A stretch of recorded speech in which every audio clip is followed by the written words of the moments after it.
त्यांनी तिच्यासाठी काही लाईन्स बोलली आणि त्यामध्ये तिने कुठे ना कुठे अनुश्री आणि विशालला टार्गेट सुद्धा केलं होतं. तर तिचं इंटेन्शन नसेल, पण तिला नव्हतं बोलायला पाहिजे.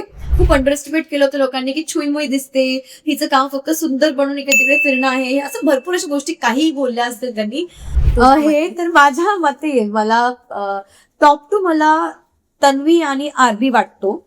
हॅलो हाय नमस्कार, मी नंदा बजाज तुम्हा सगळ्यांचं पुन्हा एकदा स्वागत करते टेलिगप्पामध्ये. आणि बिग बॉस मराठी सीझन 6 दणक्यात सुरू आहे. तर वा रे वा म्हणत रेवा घरात गेली आणि तसंच काम करत ती टॉप 6 मध्ये आली आहे. त्यानंतर बिग बॉस मराठीच्या घरातून ती बाहेर आलेली आहे आणि सध्या आपल्या सोबत आहे. तुझं स्वागत आहे टेलिगप्पामध्ये. मला पहिल्यांदा सांग, कशी आहेस? Thank you Nanda, thank you so much. मी मस्त आहे, तू कशी आहेस? मी खूप मजेत आहे. मला सांग, जेव्हा तुझं एंट्री झाली त्यानंतर जर काही प्रवास झाला, पण शेवटचा हप्ता तुझ्यासाठी जास्त शांती होती का राखी घराच्या बाहेर आल्यानंतर? नाही, असं काहीच नव्हतं. कॅप्टन झाले होते मी आणि राखी तर 2 माझ्या म्हणजे ती भाऊच्या धक्क्याला आउट झाले ना, माझं मिड वीक होतं. बरं, ते तर 2-3 दिवस फक्त, 2च दिवस फक्त. त्याच्या व्यतिरिक्त तर मी पूर्ण वेळ ऍक्टिव्ह होते, कारण मी कॅप्टन होते. पण कदाचित नाही, माझं असं म्हणणं आहे की शांती म्हणजे शांती होती. हो, शांती तर नक्कीच होती, कारण राखी राहायची तर ती काही ना काही करतच राहायची.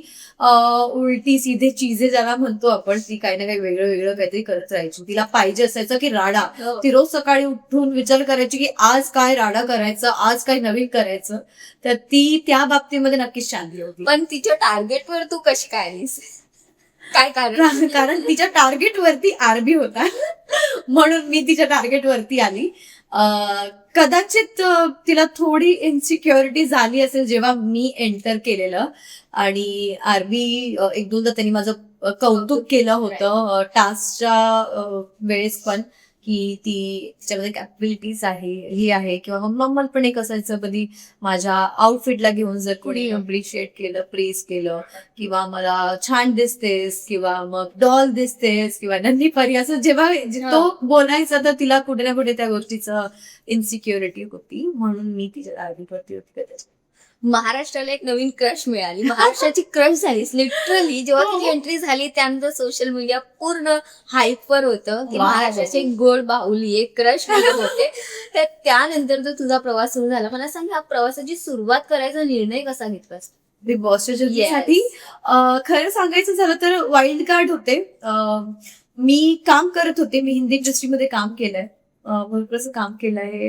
2.5 वर्ष मी शो केलाय, त्यानंतर 2 शोज केले स्टार प्लस साठी, झी टीव्ही साठी. आणि त्यानंतरही मी काही काम करत होते, मध्येच एक कॉल येतो आणि ते विचारतात. तर मी थोडे शुअर नव्हते, स्केप्टिकल होते की करायला पाहिजे नाही करायला पाहिजे. म्हणजे अपॉर्च्युनिटी मोठीच आहे, पण बिग बॉस म्हणजे पूर्ण लाईफ एक्सपोज आणि स्वतः 24/7 कॅमेराज पुढे राहतील आणि भरपूर अशा गोष्टी, प्रेशर, त्यातल्या त्यात वाईल्ड कार्ड म्हणून जाणं म्हणजे एक वेगळी रिस्पॉन्सिबिलिटी, भरपूर अशा गोष्टी होत्या. पण वाटलं की चॅलेंज म्हणून स्वीकारावं आणि ते चांगलंच होईल असं त्याची खात्री होती मला. म्हटलं लेट्स डू इट, आणि ते छान राहिलं. खूप छान झाला. आता हा एक सॉरी, मला परत बोलायचं आहे. जे तू बोललीस त्याच्या अगोदर महाराष्ट्राची क्रश वगैरे, खूप बरं वाटलं खरंच ऐकून. बाहेर मी आता खूप नाही बघू शकले आहे सोशल मीडिया म्हणून, किंवा हे वेळच नाहीये, आल्याला आपण इंटरव्ह्यूज करत आहोत. तर नक्कीच मला बघायला आवडेल आणि खरंच खूप चांगलं वाटतं हे ऐकून की असं काहीतरी झालं आहे. मला वाटतं हिंदीमध्ये शोज वगैरे केलेस ना, त्यामुळे हिंदी इंडस्ट्रीमध्ये तर ओळख मिळालीच होती. पण आता महाराष्ट्राने म्हणजे तुला जाणून घेतलं असं म्हणू शकतो आणि बिग बॉसने ती ओळख दिली आहे. काय सांगशील? खूप खूप धन्यवाद बोलणार मी मेकर्सला, ज्यांनी मला ही ओळख दिली आहे माझी, जी महाराष्ट्राची आहे. आतापर्यंत मी हिंदी इंडस्ट्रीमध्ये काम करायची आणि ते होतं, आणि यायच्या अगोदर मी थोडं, माझं मराठीचे वर्ड्स इतके जास्ती चांगले नव्हते म्हणून, किंवा विदर्भामध्ये वेगळी लँग्वेज एक यूज होते आणि हिंदीमध्ये जास्ती काम केलं मी 7 वर्ष. तर थोडं तिथे प्रॉब्लेम होता सुरुवातीला. आता मी खूप चांगली मराठी बोलतीये आणि मला त्याचंही क्रेडिट मी बिग बॉसला देणार. आणि महाराष्ट्रामध्ये एक ओळख आहे, गावागावामध्ये बिग बॉस मराठी सीझन 6 बघितला जात होता, तर तिथपर्यंत मी पोहोचली आहे. आता रेवा म्हणून सगळी लोक मला ओळखतील, यासाठी खरंच खूप आनंदी आहे मी आणि खूप धन्यवाद करणार मी बिग बॉसला आणि बिग बॉसच्या टीमला. घोरपड आणि मुंगूस मधला जो फरक होता तो सॉर्ट झाला ग बाई. हो म्हणजे झालंच आहे. मराठीमध्ये आता भरपूर वर्ष झाली की आपल्याला काहीच हार्डली दिसतं किंवा आता काम करतोय तर अशी प्राणी क्वचितच दिसतात कुठे आणि त्याला मराठीत काय बोलतात हे खूप मोठं माझ्यासाठी क्वेश्चन होता. जेव्हा ते टास्क खेळत होते ज्या प्रकारे मराठीतच सगळ्या गोष्टी सांगायच्या होत्या तर मी सुरुवातीला असं झालं पण मी माझ्या परीने भरपूर गोष्टी मी ओळखल्या. होतं कधी कारण एवढं युज टू नाहीये ते. पण आता ते खूप छान झाली मराठी, नक्कीच ती आम्हाला सुद्धा दिसते. मला सांग, राकेश आणि तुझ्यामध्ये खूप छान बॉन्ड बघायला मिळाला. जसं त्यांचं रारं होतं तसं इकडे रारे झाले. अरे वा. आणि ते खूप छान दिसत होते. शेवटच्या क्षणापर्यंत राकेश वॉज लाईक की नाही, आम्ही आहोत तुझ्यासोबत, आम्ही आहोत तुझ्यासोबत. इतका सपोर्ट मिळेल घरच्यांकडून असं तुला वाटलं होतं? खरंच नव्हतं वाटलं कारण गेम आहे. तर मी जेव्हा जात होते आतमध्ये मला वाटलं की सगळे मला ऍज अ कॉम्पिटिटर बघतील आणि थ्रेट बघतील किंवा रिअल नाती होणार की नाही होणार हा खरंच खूप मोठा क्वेश्चन मार्क होता. पण जसं तू राकेश बद्दल बोलतीये तू खरंच खूप एक स्वीट असा जेन्युअन म्हण किंवा ऑनेस्ट म्हण तो नेहमी त्याने मला आपलं असं बनवून तो चाललेला आहे. प्रायोरिटी कदाचित त्याच्या वेगळ्या असतील तरी सुद्धा त्यांनी मला कुठेच कमी नाही लेखलंय आणि खूप प्रेम दिलंय सगळ्यांनी मला त्याच्यामध्ये. तर ते रिअल बॉन्ड जे झाले ते कुठेच फेक नव्हते आणि कुठेच दाखवण्यासाठी नव्हते तर ते रिअल होते. तर इतक्या कमी वेळामध्ये कोणाच्या तरी मनामध्ये जागा करून जाणं ही माझ्यासाठी जीत आहे. हो, नक्कीच. ती खरंच एक जिंकणं म्हणू शकते त्याला, कारण मन जिंकणं खूप महत्वाचं असतं आणि ते तू केलंय. टॉप 6 मध्ये पोहोचलीये रेवा, नो डाऊट. खूप छान गेम खेळलास तू. मला सांग, काल जेव्हा तू निघालीस तेव्हा तन्वी तुझ्यासाठी काही लाईन्स बोलली. माझी बाहुली निघाली आणि आता ती टॉप 6 मध्ये येऊन सुद्धा घरी चालली आणि त्यामध्ये तिने कुठे ना कुठे अनुश्री आणि विशालला टार्गेट सुद्धा केलं होतं.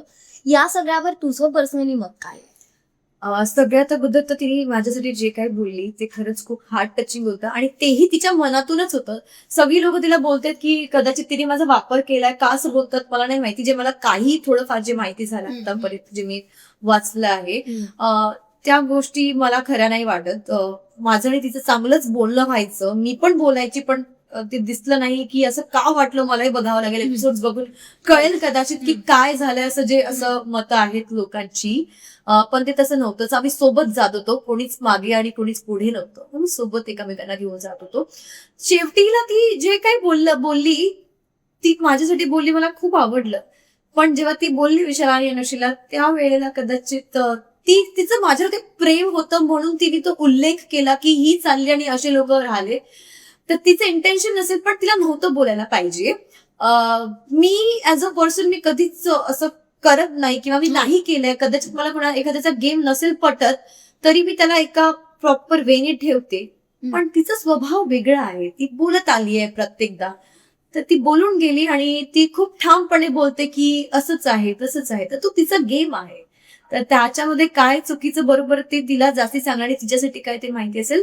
मला ते मी एवढा फॉर्मली नाही बोलू शकत किंवा एवढं रूढ मी नाही बोलू शकत. Okay okay. कारण तूही निघालीस तेव्हा तू लव्ह यू ऑल म्हणून निघालीस, कारण माझ्या मनात काही नाही. अनुश्री सुद्धा तुला सॉरी म्हणायला आली होती. देन तू म्हटलीस की इट्स ओके, सगळं ओके आहे, आपण बाहेर येऊन भेटू, असं झालं होतं. पण कुठे ना कुठे तन्वी जे म्हटली त्यानंतर प्रेक्षकांचं सुद्धा कुठे ना कुठे मन नाराज झाल्यासारखं दिसतं. म्हणून हा प्रश्न माझा तुला होता. तुला काय वाटतं की नेमकं याने तन्वी आणि घरात त्यांची इक्वेशन्स नेमकी कशी होते? कारण ती पहिल्या दिवसापासून आजपर्यंत घरात आहे. तिचे इक्वेशन ती देवांपासनं ज्याला दुश्मन समजते त्याच्याबद्दल प्रत्येकदा ती बोललीच आहे. तर तो तिचा गेम होता. इक्वेशन तसेच आहे जसे दिसत होते. एंड मध्ये दीपाली आणि तन्वीमध्ये काही वाद होतो ते मलाही नव्हतं कळत की का होत होते. कारण आतापर्यंत दीपाली खूप स्ट्रॉंगली काटा, प्रत्येक गोष्टीमध्ये काटा, ग्रुप, लॉयल्टी, ऑनेस्टी हे सगळं बोलत आली. काही काही गोष्टी जिथे मला नाही पटल्या आम्ही दीपालीला विचारल्या की तू असं का करते, इन्फ्लुएन्स झाले का, कोणी तुला काही सांगते का, कारण मला तरी असं नाही दिसतंय. कारण तन्वी तुझ्याबद्दल काहीच असं वाईट सच नाही बोलत आणि बोलली आहे. तर तू असं का करते हे तिला विचारलं आहे. बाकी जे जे आहे ते रिअलच आहे, असं फेक मला असं नाही. इथेच काही बरोबर. पण हे फॉलोवर आणि लीडरवाला हे इक्वेशन जेव्हा तुमच्यामध्ये मिळतं, मैत्री खूप छान होती, बहिणींचं नातंही निर्माण व्हायला लागलं होतं, तेही खूप गोड दिसत होतं. पण घरातही असंच म्हणत होते, जसं विशाल अनुश्री फॉलोवर म्हणून तुला म्हणत होते आणि तिला लीडर म्हणत होते. काय वाटतं की काही कुठे कमी दिसलंय किंवा दाखवलं कमी गेलंय? बाहेरही असंच मत होतं की रेवा तन्वीला फॉलो करते. जे डेफिनेटली दुसऱ्या जे ग्रुप मधले आहेत ते नेहमीच काहीतरी असं बोलतील हे एक्सपेक्टेड आहे. तन्वी डे वन पासनं होती आणि तिला जास्ती वेळ मिळाला होता तिचा गेम दाखवायला म्हणावं किंवा ती ऑब्व्हियसली डे वन पासनं होते आणि मी उशिरा आली होती, तर मला एक्सेप्ट करणं ॲज अ कॉम्पिटिटर ते दुसऱ्या व्यक्तींसाठी कठीणच होतं नक्कीच. फॉलोवर आणि लीडर असं काहीच नव्हतं. मी एक चांगली लिस्नर पण आहे आणि गरज असते प्रत्येकचदा तू बोलतीये मी त्याला ओव्हरलॅप करेल तर दोघांचंही काहीच पटणार नाही, जमणार नाही. मी ऐकून घ्यायची. मला जेव्हा वाटतं की ठीक आहे तर एक मिनिट ऐकशील तर मी बोलते, नाहीतर घरात नेमकं हेच व्हायचं की सगळ्यांनाच बोलायचं असायचं आणि समजायचं कोणाचंच नाही. तर असं नाही झालं आणि त्यांच्याशी माझं गेम बद्दल फारसं डिस्कशन नाही व्हायचं. वेदर इट इज विशाल किंवा अनुश्री सोबत माझं फारसं काहीच गेम बद्दल डिस्कशन नाहीच व्हायचं. तर त्यांना काय कळणार आहे की माझं काय स्ट्रॅटेजी आहे. माझे जेही काही गेम बद्दल डिस्कशन व्हायचं ते तन्वी सोबत व्हायचं. ते तिला पटायचं, ती मला स्ट्रॉंग समजायची, ती मला म्हणायची की तुझी मला तळमळ दिसते, मला तुला बघायचंय सोबत टॉप 5 मध्ये म्हण किंवा तिथे बघायचं आहे.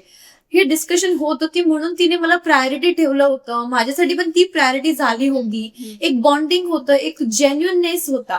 वाटायला तर सगळेच बोलतात पण असं होते त्यांचे पॉइंट्स आहेत आणि काही गोष्टी मला ही माहिती झालं की माझं नाही दिसल्या गेल्या एंड मध्ये कॅप्टन्सीच्या वेळेला. तर मला नाही माहिती, मी बघणार तेव्हा मला कळणार की का असं झालं असेल किंवा काय दिसलं असेल. पण तिच्याकडनंही माझ्यासाठी तेवढंच प्रेम होतं जेवढं माझ्याकडनं तिच्यासाठी होतं. तर कुठेतरी असं दिसलं असेल तर ते मला नाही माहिती, मला बघावं लागेल त्यासाठी.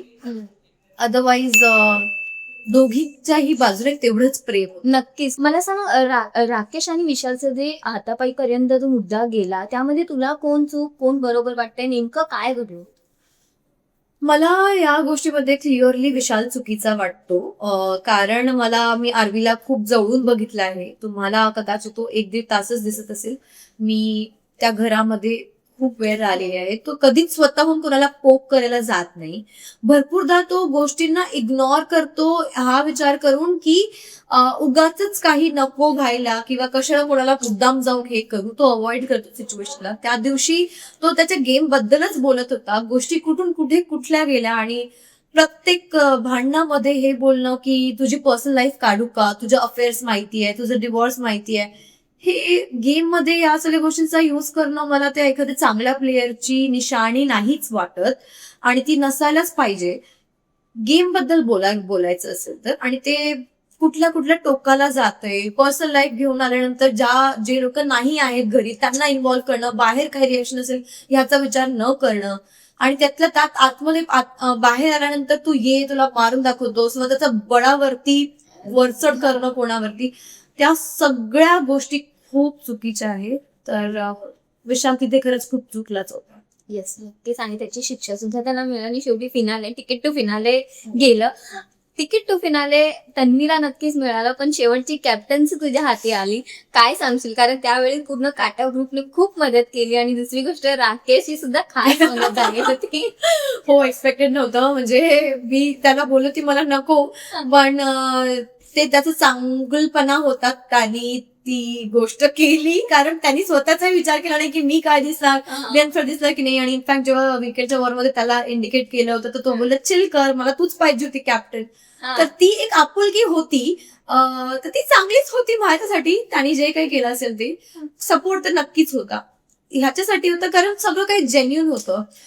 जर मी कमजोर असते, जर मी स्ट्रॉंग नसते तर मला कधीच कोणी सपोर्ट नसता केला. त्यांना दिसत होतं की मी केपेबल आहे, मी करती आहे, मी एफर्ट्स घेतीये, म्हणूनच मला त्यांनी सपोर्ट केला आहे. बोलणारी लोक काहीही बोलतील ते असो, मला माहिती की 24 तासामध्ये काय झालं. आणि एकदा जरी कॅप्टन्सी मिळाली, हो. नाईस. कॅप्टन्सी मिळाली आणि मला ती पदरात नव्हतीच मिळाली, उलटा पुलटा रूम मध्ये. मी त्याच्यासाठी खूप मेहनत केली आहे. मी सांगते खरंच रिअल मध्ये राहून टास्क खेळणं आणि ते टीव्हीवर बघणं खूप अंतर आहे.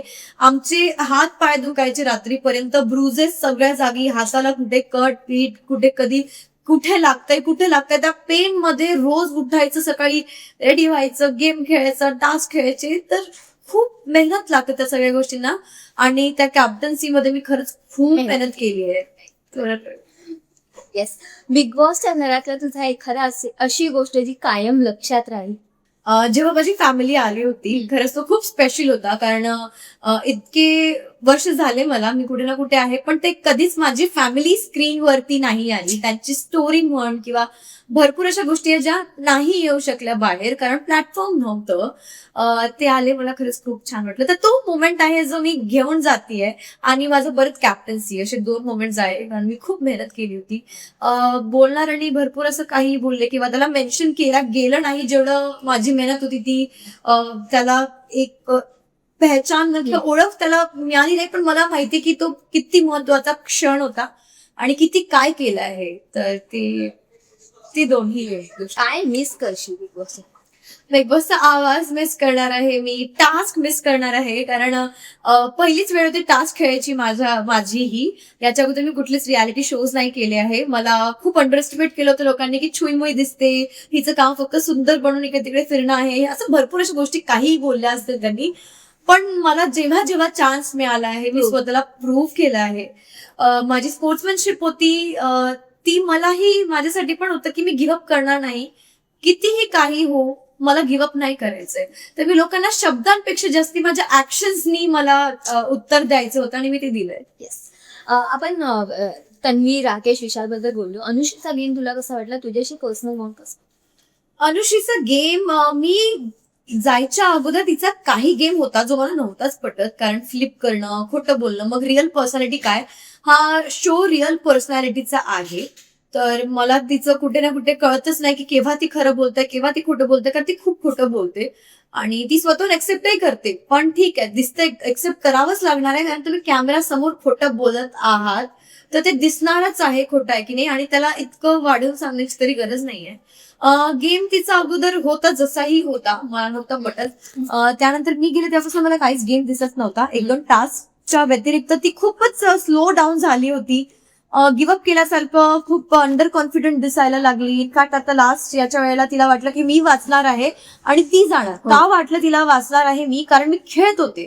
किती दिसलंय बाहेर ते नाही माहिती मला. लास्ट वीक पर्यंत मी माझं बेस्ट दिलंय, म्हणून तिला असं वाटलं की मी नाही जाणार. तर या सगळ्या गोष्टी होत्या. बाकी एंड मध्ये तिच्याशी चांगलं बोलणं झालं माझं. जसंही असेल, गेम आहे इन द एंड, आणि सॉरी बोलणं, चुका एक्सेप्ट करणं मोठीच गोष्ट आहे. आणि मी ग्रजेस ठेवत नाही कोणाबद्दलच. टॉप 5 आपल्याला मिळाले. टॉप 2 कोण आहेत आणि विनर कोण? हे तर माझ्या मते मला टॉप 2 मला तन्वी आणि आरबी वाटतो. आरबी यासाठी कारण तो खूप रिअल आहे आणि रिअल पर्सनॅलिटीचा शो आहे. जेही काही झालं असेल, ते चुका असो किंवा गिव्हअप करणं असो किंवा काहीही असो, त्यांनी खूप ऑनेस्टली तो खेळ खेळलाय. तो खूप रिअल राहिलेला आहे through out the show. Second मला तन्वी याच्यासाठी वाटतं कारण ती डे 1 पासून खेळतीये, स्ट्रॉंग आहे. चुका तिच्याकडनंही झाल्यात, पण ती स्ट्रॉंग आहे. ओके. मला सांगशील आता रॅपिड फायर आहे, रिअल आणि फेक कोण आहे? कारण तू सगळ्यांचा गेम जवळून पाहिलायस. तर पहिलं नाव आहे राखी सावंत. ती जे काही करते गेमसाठी करते, तर रिअल मध्ये तर ती तशी नाही. बरं. राकेश बापट. रिअल. ओके. तन्वी कोलते. माझ्यासाठी ती रिअलच आहे. माझ्यासाठी जे काही होतं, आमचं जे काही होतं, खूप जेन्युइन होतं आणि दोन्ही बाजूने होतं, एकाच बाजूने नव्हतं. दीपाली सय्यद. रिअल. विशाल कोठीन. फेक. अनुश्री. रिअल आहे ती, फेक नाही बोलणार मी तिला, ती रिअलच आहे. बरं. मला सांग, राखी खूप इमोशनल झाली होती ह्या सीझन मध्ये बघायला मिळालं. तिची खूप अटॅचमेंट दिसत होती. ती म्हणते की मस्करी मधून माझं खरंच प्रेम जडलं, आणि तुम्ही हे सगळं सिच्युएशन समोरून जवळून पाहिलेली आहे. राखीचा हा जो काही फ्लो होता तो तुम्हाला कसा?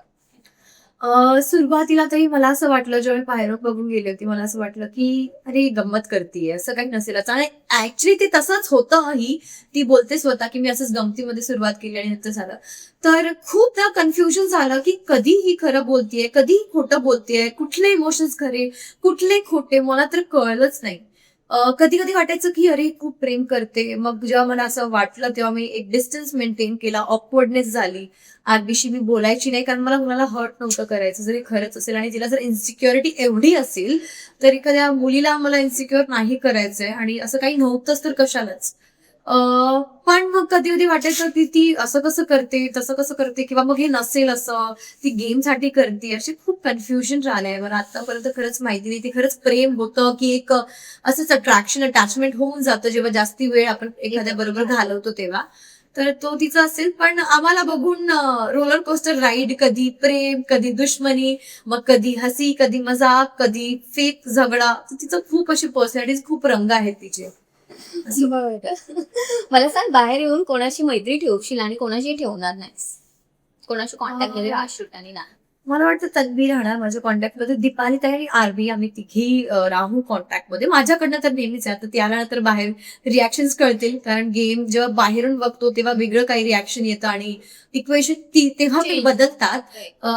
पण माझ्यानुसार किती काही मला बोलव, मी 24 तास होते, मी त्याच गोष्टीवरती विश्वास ठेवणार आहे जे मी जवळून डोळ्यांनी बघितलंय. हे एक चांगला बॉन्ड होता, जेन्युन नाती माझ्याकडनं तरी होतं, आणि मी जेन्युनच ठेवते.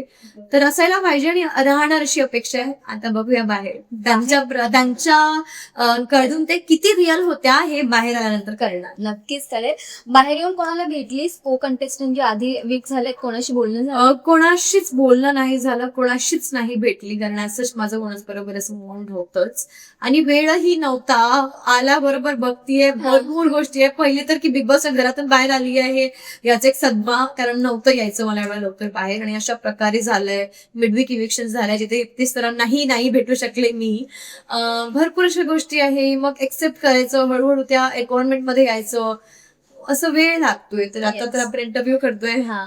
आणि आता फिनाले आले, रितेश सरांना भेटशीलच, नक्कीच भेटशील. आम्हाला काही परफॉर्मन्स वगैरे बघायला मिळणार आहे, आणि त्यातून तुझा आणि आरबीचा काही परफॉर्मन्स असणार आहे राखी करण्यासाठी? अच्छा, अजून तरी नाही माहिती मला, असं काही होणार आहे नाही होणार आहे. बघूया, ते जो काहीच डिसाइडेड नाहीये. फिनाले मध्ये तर मी नक्कीच राहणार आहे. बघूया कोण जिंक काय होतं. Thank you so much. आणि यस, नक्कीच भेटू आपण पुढेही. आणि खरंच खूप छान गेम खेळलीस, आणि तुला खूप खूप शुभेच्छा पुढील वाटचालीसाठी. Thank you so much. Thank you please.